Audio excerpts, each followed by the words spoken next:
Welcome to this edition of Head to Head. I'm your host, Cam McKinney, and this is episode number 189 of the podcast. And in this episode of the podcast, I'm talking about quarterback Joe Burrow's banner sophomore season with the Cincinnati Bengals. I do not feel like Burrow's season is getting enough love and attention that it deserves. I get it. Joe Burrow was a number one overall draft pick. He won the Heisman Award in 2019, so it should not be that surprising how well he's excelling in his second year in the NFL. On the other hand, he's on the Cincinnati Bengals, who historically don't win a lot of football games and are the occasional laughingstocks of the NFL. Right now, in his second year in the NFL, Joe Burrow is playing like a top 5 quarterback. And I know how much you love stats, so let's look at it. Statistically, in Burrow's breakout year, he's currently 6th in touchdown passes on the year with 34 and has thrown the most touchdown passes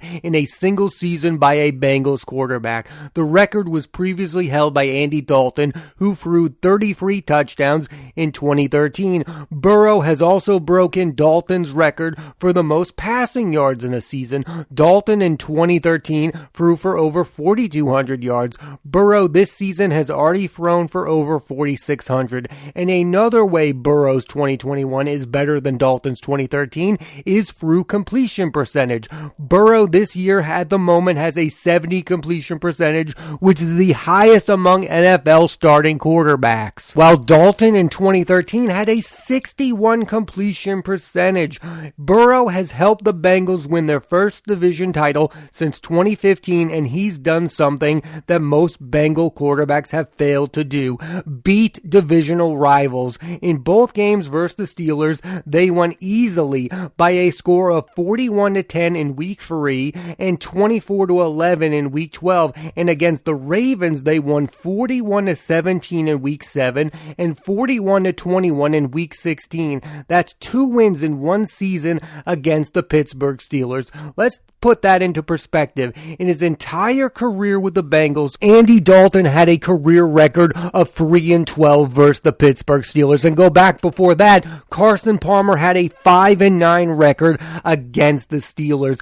Big Ben Roethlisberger has a career record of 24-10 against the Bengals. He has owned the city of Cincinnati, and I don't care if it's Roethlisberger's final season. It's impressive to me that in his second year, Burrow has 2 of those 10 victories the Bengals have gotten over Big Ben and the Steelers. This is the overlooked thing of being a franchise quarterback. It's not about the stats. It's about beating your divisional rivals year in and year out, winning divisional titles, going to the Super Bowl. That's how Tom Brady does it. He dominated the AFC East for 20 years. That's how he was able to get to the Super Bowls. He dominated the Bills. He dominated the Jets. Aaron Rodgers, year in and year out, dominates the NFC North. He dominates the Vikings, and he absolutely obliterates the Bears year in and year out. That is how you become a franchise quarterback. That is how you stay dominant year in and year out. And Burrow beating the Ravens the way that he did is probably even more impressive than the way he beat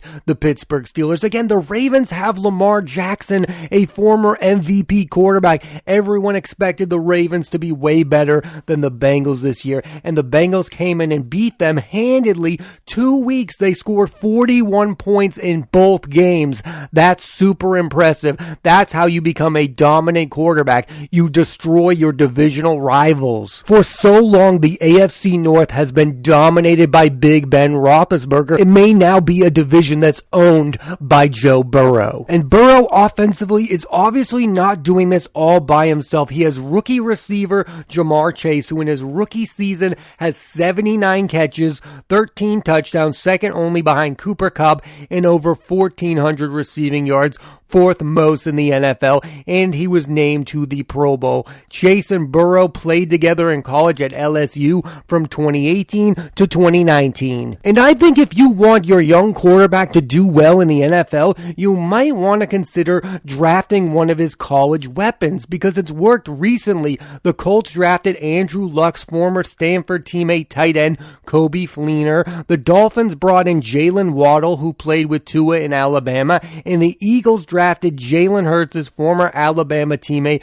Devontae Smith. The familiarity similarity between these quarterbacks and these receivers are leading to early success, and early success can lead to long-term success in the NFL. I think we all know that the key to success for a young quarterback is to have a star receiver. Think about the advantage if that receiver has already played with that young quarterback. I mean, this guy, Jamar Chase, has already played with Joe Burrow. That is a huge advantage, and one has to believe that has led to this breakout year for both of these players. And historically, the Bengals do not do a lot of things right, but they do put weapons around their quarterbacks. I mean, back in the day, Carson Palmer had 2 Pro Bowl receivers in Chad Johnson and TJ Hushmanzada, and Andy Dalton had AJ Green, Mohamed Sanu, Marvin Jones, and tight end Tyler Eifert. And this year, everyone is talking about Jamar Chase, and rightfully so. He's most likely going to win Offensive Rookie of the Year, but he's not the only weapon that Joe Burrow has. They also have wide receivers T. Higgins and Tyler Boyd. Higgins has 74 catches, 6 touchdowns, and over 1,000 receiving yards this season, while Boyd has 69 catches, 5 touchdowns, and over 800 yards receiving. And I have to mention running back Joe Mixon, who is also having a stellar Pro Bowl season with 13 rushing touchdowns, 4th in the league, and over 1,200 receiving yards, second only to Jonathan Taylor. ESPN ranks Cincinnati as the 7th best passing offense in the NFL and 9th overall offensively. Getting back to Burrow, there's a really interesting pattern that's happening. These second seasons for these young quarterbacks are usually the seasons they are starting to show flashes of being elite quarterbacks. I mean, Carson Wentz in his second year in 2017 was on his way to winning an MVP before he got injured, and then of course the Eagles went on to win a Super Bowl without him. Jared Goff in his second season went on to bring the Rams all the way to the Super Bowl against Tom Brady. I mean, nobody saw that coming from Jared Goff if you look at his first season in the league. And then in his second year in the league, Lamar Jackson took the NFL by storm and won the MVP. Patrick Mahomes in his second year, first year starting, won the MVP and threw over for 50 touchdowns. And now you have Joe Burrow. It goes without saying that there are still quarterbacks who can flash their rookie season, Justin Herbert for example, or become great after their second season. For Josh Allen, it was his 3rd season. I'm just saying that there is a pattern that is emerging where second seasons are now becoming the breakout year for most of these young franchise quarterbacks. So it's really interesting. And I think I say this to say this: just because you're down on Trevor Lawrence right now does not mean that next year he cannot have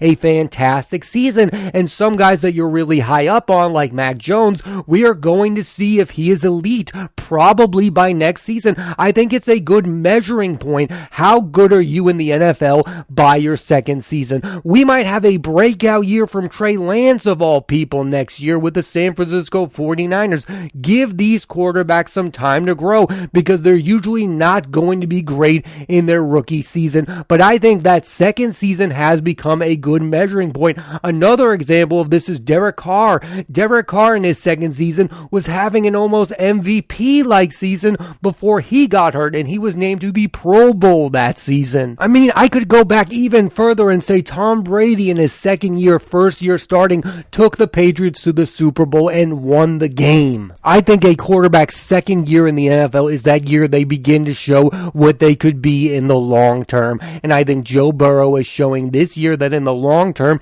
he can be a franchise MVP caliber quarterback for the Cincinnati Bengals. As great as Joe Burrow has been this season, we've seen this before. Good quarterback play from Bengals quarterbacks Carson Palmer and Andy Dalton. They've been to the postseason too. Neither have won a game. Palmer in 7 seasons with the Bengals was 0-2, and Dalton was 0-4 in the playoffs with 1 touchdown and 6 interceptions. The best way for Joe Burrow to surpass both of these former Bengals quarterbacks would be for him to win a playoff game. The Bengals have not won a postseason game in 31 years. Their last postseason victory came in 1991, and the Bengals have not been to the Super Bowl since 1988, where they lost to Joe Montana and the 49ers, who also beat the Bengals in their only other Super Bowl appearance in 1981. That's how Joe Burrow can become a household name. He's not going to become one by putting up stellar stats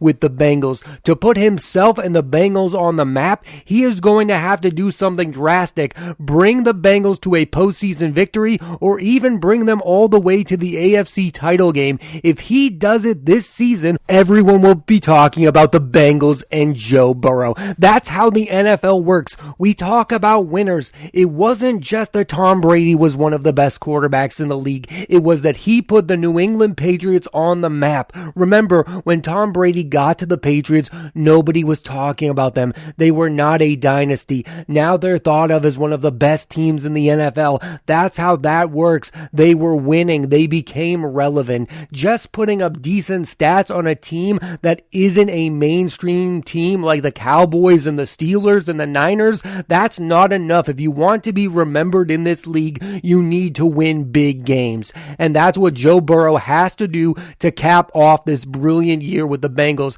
I think he needs to win a big postseason game this year to put him and the Bengals on the map, because that's the one thing that's been holding the Bengals back these last 20 years from us taking them seriously. They don't win big football games, even when they have a really good record. Remember all those years we mocked Andy Dalton for not being able to win a Monday Night Football game? The same with Carson Palmer. He wasn't able to beat the Steelers. They weren't able to show up in the big games. Well, Joe Burrow has bested the divisional rivals this year. Now he has to go in and win a postseason game no matter who the opponent is. If Joe Burrow goes up against the New England Patriots in the first round of the playoffs, he needs to beat Mac Jones. He needs to win a significant playoff game for the Bengals to become relevant, because putting up the stats and winning the division titles isn't enough. This franchise needs a big postseason victory for us all to take them seriously going further and to make us look at them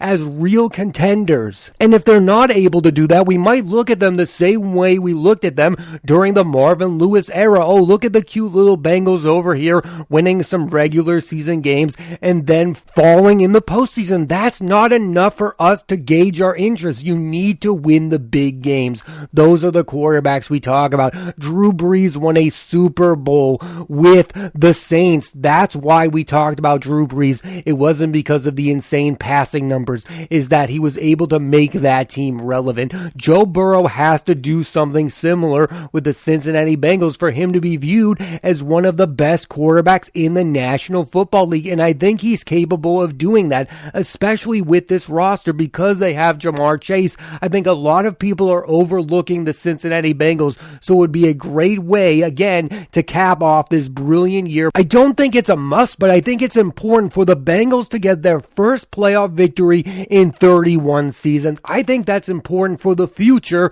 of Burrow and the Bengals, and I think they're very much capable of doing it. Boomer Esiason was the quarterback of the Bengals the last time they won a postseason game. It's been that long, and again, they've had really good quarterback play in between. I like Carson Palmer a lot, and then he left the Bengals, and he was able to have playoff success with the Arizona Cardinals. And then Andy Dalton, listen, we all mock Andy Dalton, but at one point he was a really decent quarterback. But the thing that held both of those players back was they were not able to win big games with the Bengals. That's the one thing that could make Joe Burrow one of the best Bengals quarterbacks ever, is if he were able to win a big playoff game. I think this is the year for Burrow to do it. He has an opening. The Patriots are beatable. If that's their postseason opponent, I think the Bengals will win. I want to wrap up this podcast by saying this. I don't really care who wins NFL MVP, but there are 5 guys who I would be okay with winning in no particular order. Tom Brady, again, he's on the Tampa Bay Buccaneers. The Bucs are nothing without Tom Brady. They are down a lot of weapons. They are not the same team as last year. They're not as talented as last year's team. They still have a really good defense. I know there are people out there who are saying, oh, the Buccaneers are really good because of their defense. No, they are really good and capable of winning big games because of Tom Brady. Tom Brady is keeping the Buccaneers relevant in my mind. So yes, he is an MVP candidate. He is throwing 40 touchdown seasons in his mid-40s. Think about that. It's crazy. Aaron Rodgers, no matter how you feel about him as a human being, he is the reason for the Packers winning 13 games 3 years in a row. They are the only team in NFL history to achieve that. That's 13 wins in 3 years in a row. Think about that. They have been dominant, and Aaron Rodgers is the reason why. Yes, they have Devontae Adams. Yes, they have some really nice players, but what's keeping them relevant is Aaron Rodgers. He is valuable. Remember, he went out, he missed a game, and the Packers looked terrible. And I don't know why I feel the need to say this, but I do have the need to say this. Matt LaFleur is not the reason for the Packers' success. Aaron Rodgers is. I know that Aaron Rodgers has done some questionable things as a human being recently, but he is still one of the very best quarterbacks in the league, and Matt LaFleur does not deserve to win Coach of the Year. That just needs to be said, and I think I'm the person that needs to say it. Jonathan Taylor is having the best season for any running back this year, and I think more running backs need to win MVPs because it's so boring that it always goes down to the quarterback. The last running back to win it was Adrian Peterson, who was really good in the season he won. I thought Derrick Henry should have been a candidate the last few seasons. I mean, let's give the award to someone who's not a quarterback. It would be really nice for Jonathan Taylor to win the award because he is the Indianapolis Colts offense. I mean, there's the stat going around that when Carson Wentz throws for more than 35 passes, the Colts are 0-7. But look, Jonathan Taylor is the reason for the Colts' success this season, and he is a legitimate MVP candidate, and you should not be mad if he ends up winning the award. He deserves it. And this is coming from someone in myself who is not big on running backs. I don't think you should invest in running backs long term. I don't think they should be the best player on your team, but the MVP is about the season they are having, and Jonathan Taylor is having an amazing season this year, and he should be rewarded for it. Here's a guy that nobody is talking about as an MVP candidate, Dak Prescott. The Cowboys are absolutely awful without Dak Prescott, and their offense is on fire when he plays. I watched him destroy the New England Patriots earlier this season. Yes, he has some really good weapons, but that team is not the team that they used to be. Their running back is old. He's not the same guy. Dak Prescott got a huge contract this past offseason, and he is living up to the hype. The Cowboys without him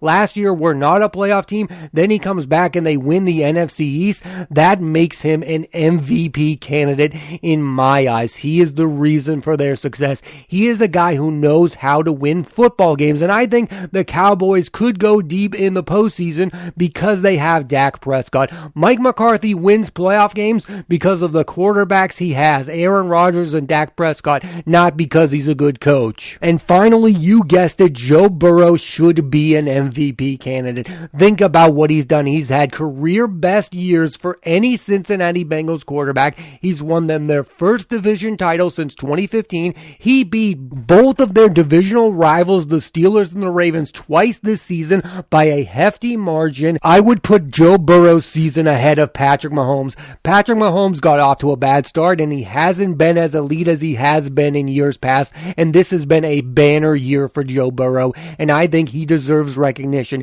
He's not going to win the award. The last Bengal to win MVP was in 1988 when Boomer Esiason won the award, but I would not be mad if the NFL named Joe Burrow the MVP of the league. And again, he has zero chance of achieving that feat, but you'd be crazy to think that he doesn't have a chance to win in a year or two. I think Joe Burrow is going to be one of the faces of the league. I think there is a really good young crop of quarterbacks to go along with Joe Burrow. You have Justin Herbert, you have Josh Allen, you have Pat Mahomes, you have Dak Prescott. So the league is going to be in good hands when a guy like Tom Brady or Aaron Rodgers retires. I think the young quarterbacks in the NFL are really good right now, and I think Joe Burrow is the top of the crop. I think he's going to be one of the faces of the NFL for the next decade and a half. And I would not be surprised, and I am rooting for him to turn the Bengals into legitimate contenders again. I think the Bengals are going to win a playoff game this year, and I think a lot of people are going to look at Joe Burrow and the Bengals as legitimate AFC contenders going into next season. And that's all you can ask for going into your third year as Bengals quarterback. Look out for Joe Burrow and the Bengals Bengals moving forward. Thanks for listening to this edition of Head to Head. I'm your host, Cam McKinney, and there'll be a new episode of the podcast every Monday on Apple Podcasts and Spotify. So please rate, review, and subscribe.